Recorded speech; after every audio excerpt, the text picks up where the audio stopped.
আসসালামু আলাইকুম। আরবিক টর চ্যানেলে আপনাকে স্বাগতম।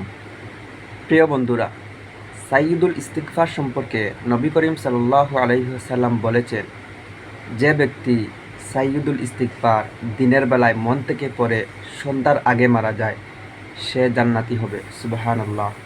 তেমনি রাতে সাইয়্যিদুল ইস্তিগফার মন থেকে পড়ে ভোরের আগে মারা যায়, তাহলে সেও জান্নাতি হবে।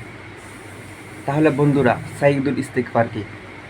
সাইয়্যিদুল ইস্তিগফার হলো আল্লাহুম্মা আনতা রাব্বি লা ইলাহা ইল্লা আনতা খালাকতানি ওয়া আনা আবদুক ওয়া আনা আলা আহদিক ওয়া ওয়া'দিকা মাস্তাতা'তু আউযু বিকা মিন শাররি মা সানা'তু আবুউ লাকা বিনি'মাতিকা আলাইয়া ওয়া আবুউ বিযামবি ফাগফিরলি